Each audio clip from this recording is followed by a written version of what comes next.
I'm Karen, 27 years old. My husband Steven is the same age and we got married last year. We both work full-time. I'm a nurse and Steven is in pharmaceutical sales. We first met at a happy hour event organized by a coworker. I've always enjoyed a good drink, and that evening the after-work cocktails tasted especially good. Although we had crossed paths before, that night was the first time we really talked. Our shared love for good drinks brought us together, and we hit it off instantly. Every time we met, it was easy, fun, and comfortable, so it didn't take long for us to start dating. On my birthday, Steven confessed his feelings, and we officially became a couple.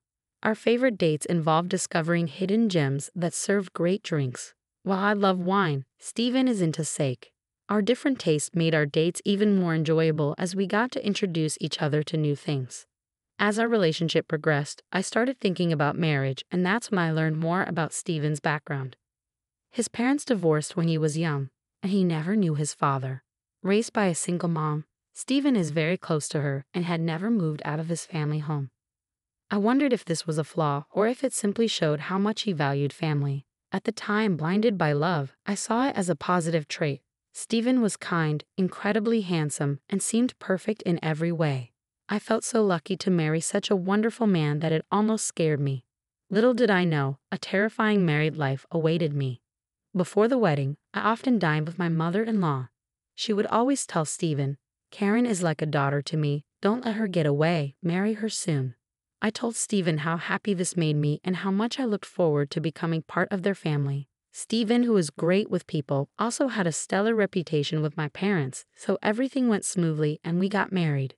Since neither of us liked being the center of attention, we didn't have a big wedding. After the wedding, Steven moved out of his family home for the first time.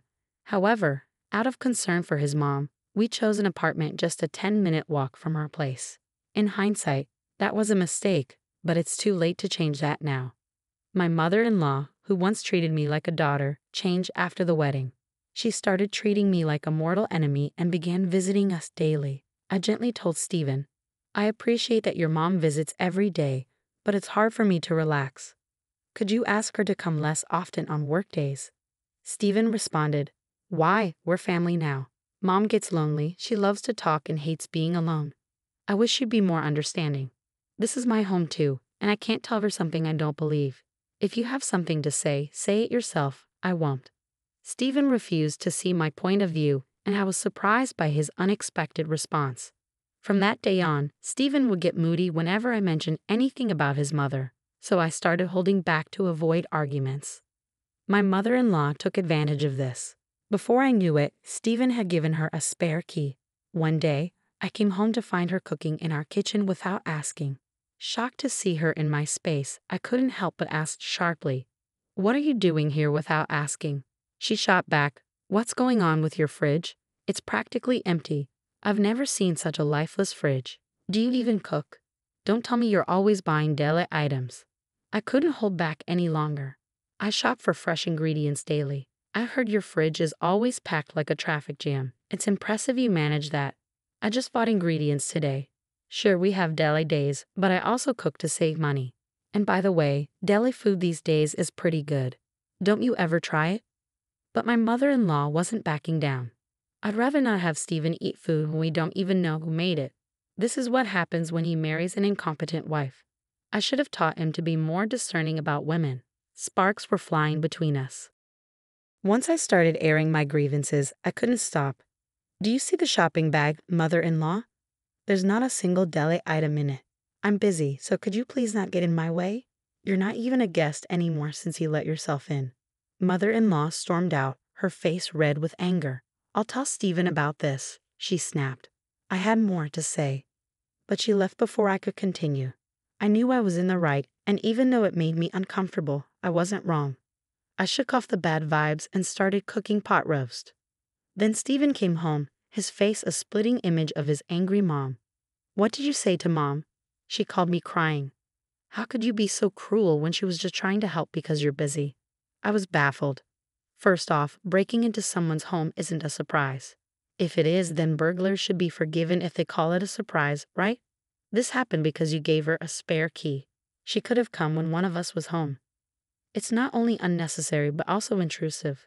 What about my privacy? I have no intention of apologizing. Stephen looked shocked and uttered just one word, please, can you two just get along? He then retreated to his room without eating dinner. I hoped this fight would make him more considerate.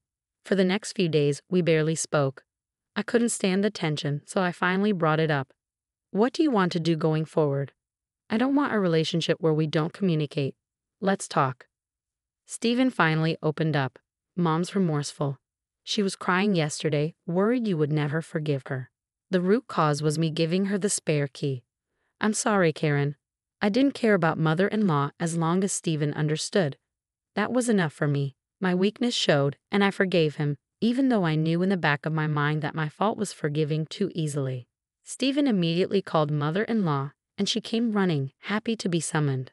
I had a bad feeling, but I was tired of fighting. If she would change her ways, then fine. As soon as mother-in-law saw my face, it was as if a switch had been flipped. Oh, I'm so relieved. I thought Karen would never speak to me again. I know I overstepped, and I promise never to do it again, she said, her voice as sweet as if she were talking to a cat. But for some reason, I still had a bad feeling. She then pulled out a mysterious bag from her purse. I met an old friend from college yesterday. She's unbelievably youthful and beautiful. She gave me some Chinese tea. That's her beauty secret. I thought I'd share some with you, not that you need it, she said. I had a bad feeling but felt awkward refusing. Stephen whispered, just have 1 cup of tea with her. I'll make sure she leaves as soon as possible. Wanting her gone, I reluctantly agreed to drink the tea. I've always enjoyed Chinese tea, and it's popular at my workplace too. Mother-in-law quickly poured hot water into the tea pack. This tea is supposed to be good for your skin and boost female hormones. You guys are thinking about having kids soon, right?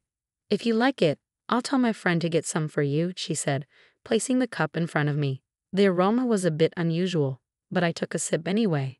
It tasted strange, but I dismissed it, thinking it was just a new flavor. However, my bad feeling proved true. I woke up in the middle of the night with severe stomach pain, feeling half faint. By the time I felt better, it was already morning. There was no doubt about it. The only thing I had consumed that Stephen hadn't was the suspicious Chinese tea. I told Stephen about it. But he didn't take me seriously. Karen, that's a terrible accusation. Mom brought the tea to make amends, and you're making it sound like she poisoned you. Don't you feel ashamed? It's probably just an upset stomach. Mom would never do something like that. Stephen couldn't believe I was being malicious, and without evidence, I couldn't press the issue further. Still, I've been wary of anything from my mother-in-law since then. Just before Stephen's birthday, my mother-in-law called me. Karen, I'm cooking for Stephen's birthday. You can come or not. It's up to you. You're busy, right? Maybe you should take some time to refresh yourself. She was planning to celebrate Stephen's birthday without me. Since that day, I've been scared to eat anything from her, and homemade food was out of the question. But I was planning to spend Stephen's birthday together, so I felt upset. I thought we'd spend his birthday together since we're newlyweds. I assume you've celebrated with him every year until now, so from now on, it's my turn.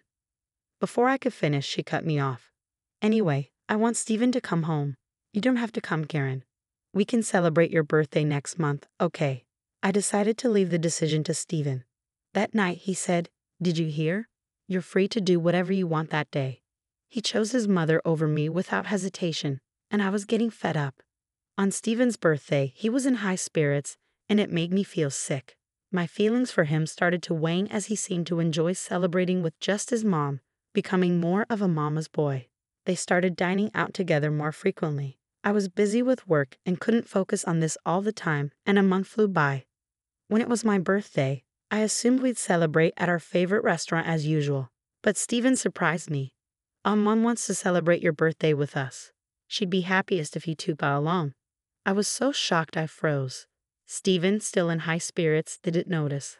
I said, "I wanted to celebrate just with you, Stephen. We weren't together on your birthday, so let's spend mine together." For some reason, Stephen thought I was being polite.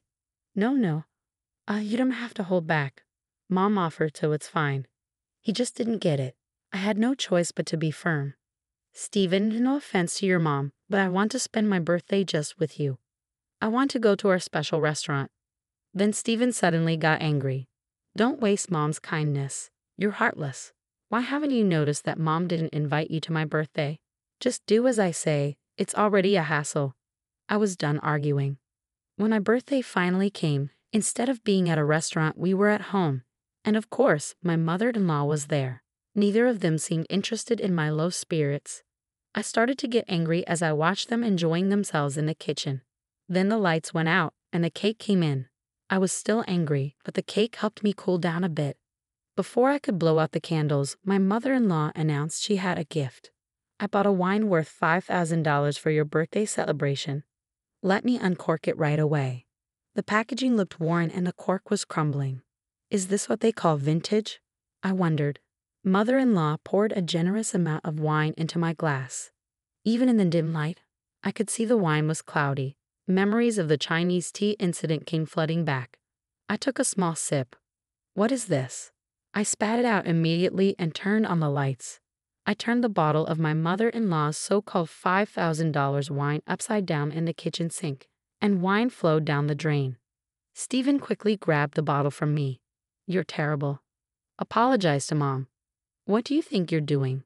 His face was filled with anger as he glared at me. I poured wine into the glass Stephen was holding. Can you drink this then? Stephen looked puzzled but stubbornly took a sip. At that moment, my mother-in-law shouted, Stephen, don't drink it. But it was too late. He spat it out immediately. What the heck is this? My mother-in-law took the wine away from Stephen, looking guilty. Mom, where did you buy this wine? We need to file a complaint. This is fraud. It's spoiled. Stephen said, shocked. My mother-in-law looked embarrassed. That wine was just sitting in the back of our kitchen. It's 50 years old. I heard on TV that it gains $1,000 in value every year. Vintage wines are supposed to be properly stored in wine coolers. Upon closer inspection, the cork was more damaged than I thought, and the wine was cloudy and smelled like mold. Even Stephen couldn't hide his surprise. What bothered me most was that my mother-in-law knew it was bad and still tried to serve it. I suspect she knew the wine was spoiled, but she would never admit it. I couldn't forgive my mother-in-law for this. Can you please leave? I can't keep my composure. Just get out of my sight, I demanded.